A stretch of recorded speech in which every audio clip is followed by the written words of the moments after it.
The lead singer of Lynyrd Skynyrd, Ronnie Van Zant, who died in that plane crash in 1977, was not who you may think he was. Henry Paul, who got to know him quite well, says there are some generalizations that people make about Ronnie Van Zant because he was in a Southern rock band. We talk about that and a lot more on Rock History Music. Circle back to 77. When I was 17, that Skynyrd accident happened. And I remember really getting into them at that time before it happened. And being 17 and never having a loss, it was weird for me, because everyone remembers their first loss, the grandma or whoever it is, or your hero, or like, I remember when Freddie Prinze died in the 70s. I remember going, what? I love Chico and the Man. What? That's crazy. How can he be dead? He can't be dead. It's that weird abstract feeling that human beings sometimes have when it comes to death, because it's so big, it's almost unfathomable. But going back to that conversation you had with that bus driver, Ronnie Van Zant in the front seat. Ronnie who was Ronnie to you? I wasn't in Lynyrd Skynyrd, so I didn't have to deal with Ronnie on a level that those guys had to, which was completely different. But as a band leader for the Outlaws, dealing with the band leader from Lynyrd Skynyrd at that time, that was my job.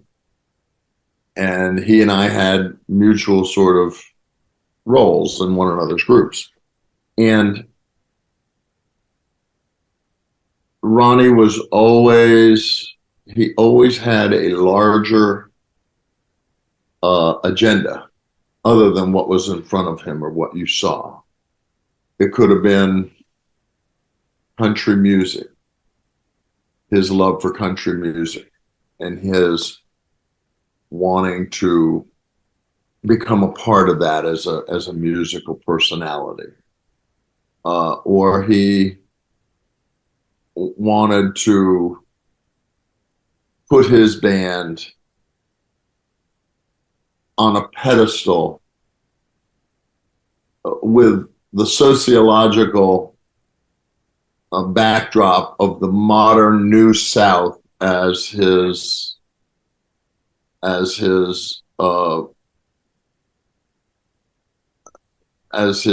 guide, as a moral human being, dispensing with all of the unfortunate pitfalls that came with being a Southern-minded man. Racism, self-entitlement, just all of the dark little corners that history holds onto. He always wanted to shed those. He wanted to shed them, and he was a very principled person with regard to race and with regard to musical issues as they applied to different people. He held himself to a very high standard. He talked about things that were not just in the moment, chart positions. He was very acutely aware of those, and he was incredibly competitive, but he was also he had a much bigger a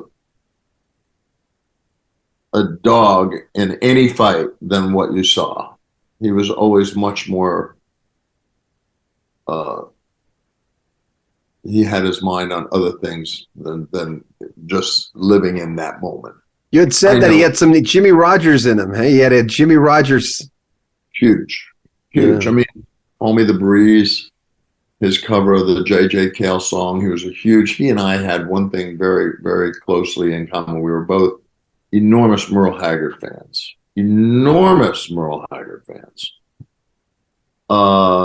He wanted to make a country record. He wanted to, I think through his childhood and his dad, he was a rock and roll snot, and went out and did really well with his band as a countercultural sort of character in a rock and roll sort of tried and true method. but he was also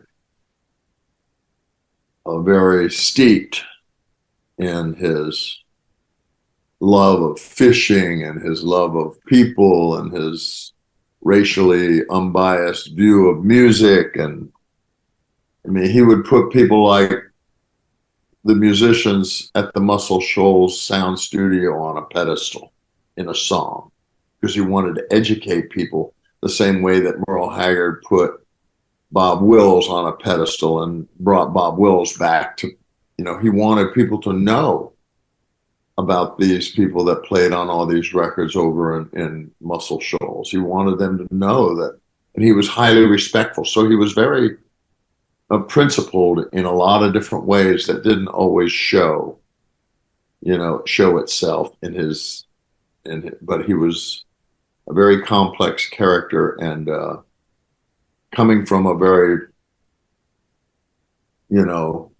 middle class at best background. I think his dad was a truck driver. So Ronnie grew up in a very modest income home. It wasn't, he was a very principled guy in a lot of really important areas. And I go back to what I said, race. He didn't buy into any of that bull crap. Mm-hmm. Coming from the South, he was free and fair and encouraging. He was also, a tough guy and intimidating, and ran his band pretty much, in a unique form. But whatever it was, it worked great. And when you'd see him on stage, you always had to give him a tip of the hat because he did a pretty damn good job.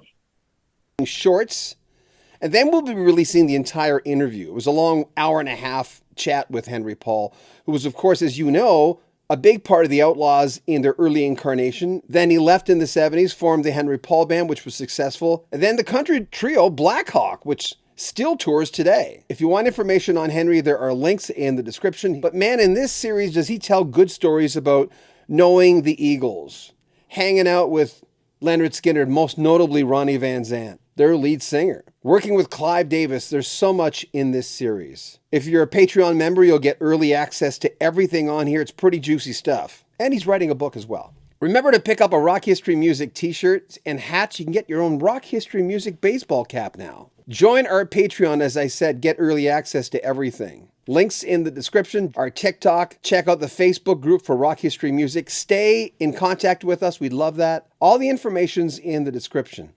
I'm John Beaudin. More from Henry Paul in the next 2-3 days. This is Rock History Music.